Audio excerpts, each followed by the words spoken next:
बात अब चीन की कर लेते हैं। चीन एलएसी सीमा पर आधमका है, कभी वो पीछे हटता है तो कभी आंखें दिखाता है, कभी चोरी छिपे एलएसी पर जमावड़ा बढ़ाता है। ताजा मामला गलवान से सामने आया है, जहां पर चीन की सेना के कुछ पीछे हटने की खबर, लेकिन वहीं दूसरे मोर्चे पर वो जमा हो गया है। नई साजिशों को पल पल अंजाम देने में चीन लगा हुआ है। ये रिपोर्ट देखिए।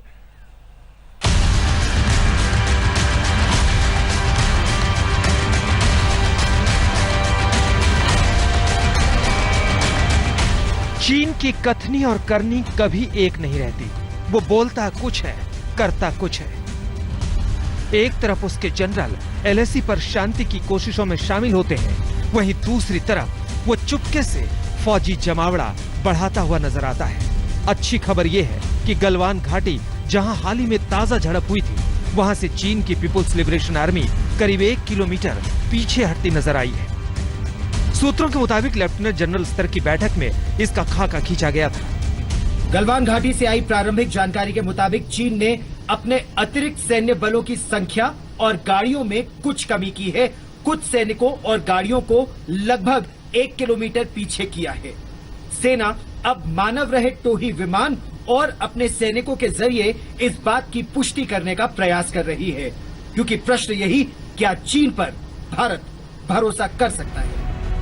लेकिन हर बार धोखा देने वाले चीन पर भरोसा कैसे करें, वो भी तब जब चीन की नई चालबाजी का सबूत सामने आ गया है। सूत्रों के मुताबिक दौलत बेग और देपसांग के पास एलएसी की उस तरफ चीन ने अपनी फौज की तादाद बढ़ा दी है। दौलत बेग से 23 किलोमीटर और देपसांग से 21 किलोमीटर दूर ये नई तैनाती पकड़ी गई है। उसके फौजी दस्ते ने पेट्रोलिंग पॉइंट 10 और 13 के बीच भारतीय जवानों की गश्त में बाधा डालने की कोशिश की है।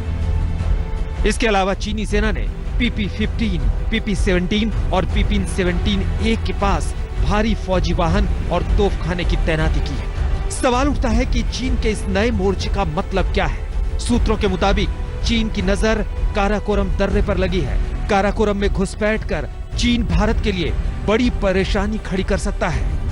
भारतीय सेना को ये बात साफ हो गई है कि चीनी सेना की कथनी और करनी में जमीन आसमान का फर्क है। सेना प्रमुख जनरल मनोज मुकुंद नरवणे के लेह दौरे के बाद चीनी सेना गलवान के कुछ इलाकों में अपनी कुछ टुकड़ियों को पीछे हटने की बात कर रही है, जबकि दूसरी तरफ दौलत बेग ओल्ड इलाके में चीनी सेना अपनी तैनाती को और मजबूत बना रही है। ऐसे में भारतीय सेना चीन के खिलाफ किसी भी मोर्चे पर अपनी सैन्य तैयारियों में कोई कोर कसर नहीं छोड़ना चाहती।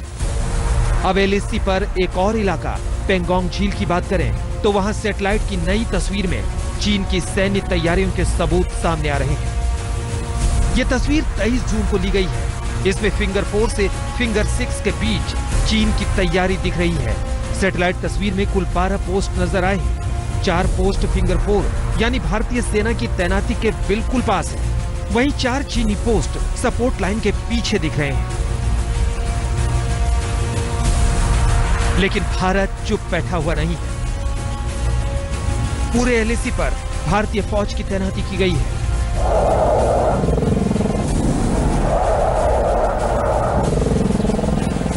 और वो चीन को मुंहतोड़ जवाब देने की हालत में है। एयरफोर्स अलर्ट पर है।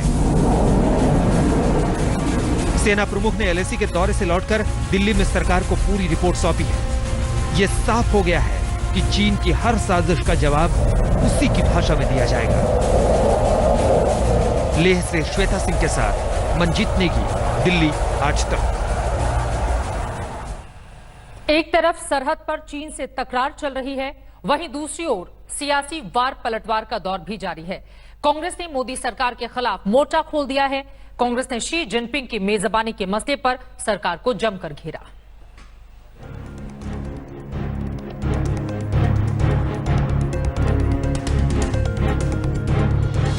चीन की चालबाजी से तो पूरी दुनिया ही वाकिफ है। पूरी दुनिया ही जानती है कि चीन अपनी विस्तारवादी नीति के चलते न नियम मानता है, न धोखा देने वाली अपनी आदत से बाज आता है। लेकिन इस बार चीन पस्त पड़ने लगा है। उधर लद्दाख में भी भारतीय सेना के जांबाज चीनी सैनिकों को पस्त कर रहे हैं। चीनी सैनिकों की बोलती बंद कर रहे हैं। चीनी फौज को पीछे धकेल रहे हैं। और इधर सियासी गलियारा गर्म है। कांग्रेस मोदी सरकार पर ताबड़तोड़ हमले कर रही है। और हम सबने देखा कि मोदी जी और चीन के राष्ट्रपति जहां साबरमती के किनारे 2014 में झूला झूलते हुए फोटो खिंचवा रहे थे, उसी दिन उसी वक्त चीन लद्दाख के चुमार इलाके में घुसपैठ कर रहे थे। जिस रोज लद्दाख में चीनी सैनिकों के साथ खूनी झड़प हुई, उसी रोज से राहुल गांधी लगातार मोदी सरकार पर हमलावर थे। लेकिन जैसे जैसे समय बीत रहा है, वैसे वैसे ये हमले और ज्यादा तेज होते जा रहे हैं। हमें डराने की, धमकाने की कोशिश चीनी के लाल फौज कर रहे हैं, लेकिन हम डरने वाला नहीं है, हम खदरने वाला है। इन्हीं लोगों को खदरना चाहिए। जिस भाषा में वो बात समझते हैं, उस भाषा में उनसे बात करना चाहिए। हमारे जो शस्त्रागार हैं, हिंदुस्तान की शस्त्रागार में अंडे सेने के लिए जगह नहीं है। कांग्रेस लगातार मांग कर रही है कि अभी चीन से कैसी बातचीत चल रही है और लद्दाख में हालात कैसे हैं, ये प्रधानमंत्री नरेंद्र मोदी को विपक्ष को साफ साफ बताना चाहिए। कांग्रेस के तीखे हमलों के जवाब में बीजेपी ने पलटवार किया। कांग्रेस पार्टी जवाब दे कि चीन के साथ इतना प्रेम क्यों बढ़ गया था कि पार्टी के साथ एमओयू हो रहा है, राजीव गांधी फाउंडेशन को चाइनीज एम्बेसी पैसे दे रही है और आपके द्वारा इंडो चाइना की एक स्पेशल स्टडी की जा रही है। तो सियासत जोरदार है और ये सियासत तब तक उफान मारेगी जब तक चीन का मसला ठंडा नहीं पड़ जाता। दिल्ली से आनंद पटेल के साथ आज तक ब्यूरो। चीन को लेकर एक और सियासत जारी है तो वहीं दूसरी तरफ चीन के खिलाफ पूरे देश में आक्रोश है। लोग चीनी सामानों का बहिष्कार कर रहे हैं। इस विरोध के बीच दिल्ली के होटल एसोसिएशन ने तय किया है कि दिल्ली के किसी भी होटल में चीनी नागरिकों को कमरा किराए पर नहीं दिया जाएगा।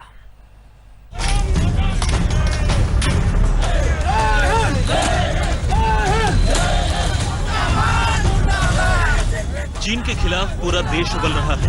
पूरे देश ने ठान लिया है कि चीन को सबक सिखाकर रहेंगे। जगह जगह चीन के खिलाफ देश में प्रदर्शन हो रहा है। चीन को आर्थिक तौर पर तोड़ देने के लिए चीनी सामानों का बहिष्कार किया जा रहा है। इसी कड़ी में Delhi hotel and guest house owners association ने एक बड़ा फैसला लिया है। एसोसिएशन ने तय किया है कि दिल्ली के किसी भी होटल या गेस्ट हाउस में चीनी नागरिक को रहने के लिए कमरा किराए पर नहीं दिया जाएगा। तो इनको टोटली एक सबक सिखाने के लिए हम भी गवर्नमेंट के साथ खड़े हैं और हम लोगों ने निर्णय लिया है कि हमारे यहाँ अभी आज 60 से 70 हजार कमरे हैं और 3000 गेस्ट हाउस हैं कम से कम दिल्ली में। तो हम लोग इनको प्रमोट ना करें और इनके गेस्ट को अलाउड ना करें ताकि इनके पास एक स्ट्रांग मैसेज जाए और इनको सबक मिले कि किसी को कमजोर ना समझें। एक इनके लिए यही कहावत है। आपको बता दें कि दिल्ली में करीब 3000 सस्ते होटल हैं, जिनमें करीब 75,000 कमरे हैं। होटल एसोसिएशन से पहले confederation of all India traders चीनी सामान के बहिष्कार का ऐलान कर चुका है। उधर जम्मू में भी थोक कारोबारियों ने चीन से करीब 10 करोड़ के इंपोर्ट का ऑर्डर रद्द कर दिया है। मतलब ये कि चीन को परास्त कर देने की जंग में लोग शामिल हो रहे हैं। लोग सिर्फ चीन का पुतला ही नहीं फूंक रहे, बल्कि चीनी सामानों का भी बहिष्कार कर रहे हैं। दिल्ली से अंकित यादव के साथ आज तक ब्यूरो। हर गुजरते दिन के साथ चीन के खिलाफ ये गुस्सा लगातार बढ़ता जा रहा है देश में। आगे बढ़ते हुए कुछ और बड़ी खबरें। 45 साल पहले इंदिरा गांधी की सरकार ने आज ही के दिन देश में इमरजेंसी लगाई थी। बीजेपी हर साल इस दिन के बहाने कांग्रेस को घेरती है। प्रधानमंत्री से लेकर तमाम नेताओं ने कांग्रेस पर जमकर निशाना साधा। जवाब में कांग्रेस ने मोदी सरकार पर खूब खरी खोटी सुनाई।